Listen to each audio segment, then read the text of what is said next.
આજે કન્સિસ્ટન્સી વીકમાં ડે 25માં આપણે એક ટેકનિકની જિક્ર કરીએ જેને લોકો કહે છે the one touch rule.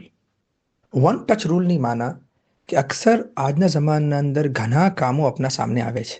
ઈમેલને reply કરવું, એક ફાઇલને જોવું યા કોઈને ટેક્સ્ટ મેસેજને જવાબ દેવું.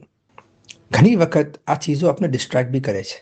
વન ટચ રૂલની માના એમ છે કે અગર તમે કોઈ ચીજને હાથ લગાવો છો તો એના ઉપર કંઈ ને કંઈ એક્શન લેજો. યાની અગર તમે કોઈ ફાઇલને દેખો છો તો નેક્સ્ટ એક્શન શું છે એ લઈ લેવું. અગર તમે કોઈ મેસેજ જોવો છો તો એનો નેક્સ્ટ એક્શન જે છે એ લઈ લેવું. યાની એક્શન એમ બી હોય કે રિપ્લાય કરી દેવું યા કે ડિલીટ કરી દેવું યા કે એને મૂકી દેવું, થઈ ગયું આનું કામ. પણ એ કામને પછી પર ના રાખવું કે આનો રિપ્લાય પછી કરીશ યા આ ફાઇલમાં પાછો મેં જોઈશ. હા, અગર જોવું હોય તો પછી લીખી દેવું નેક્સ્ટ એક્શનમાં કે પાછું આ ફાઇલને જોઈશ.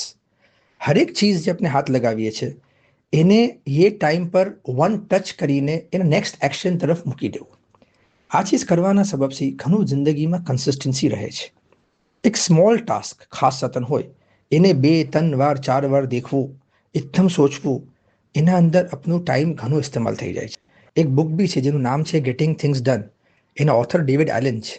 એના અંદર બી આ વાત કીધી છે અને એની સમર બી આપણે બનાવી છે કે આ ગેટિંગ થિંગ્સ ડનમાં કે કઈ તરહ આપણા કામને ઘણું જલ્દી પૂરું કરવું. એના અંદર આ વન ટચ રૂલની બી વાત કીધી છે. એની સમરી અવેલેબલ છે, કોઈને શોખ હોય તો દેખી શકે છે. મગર આજના દિનમાં આપણે એમ શીખવાનું છે કે હરેક કામ જે આપણે કરીએ છીએ એને એકવાર ટચ કરીને આગળ વધાવો. અને અગર તમને એ ચીજને આગળ ના વધાવવું હોય તો એને હમણાં મૂકી દેવું, ટચ જ ના કરવું.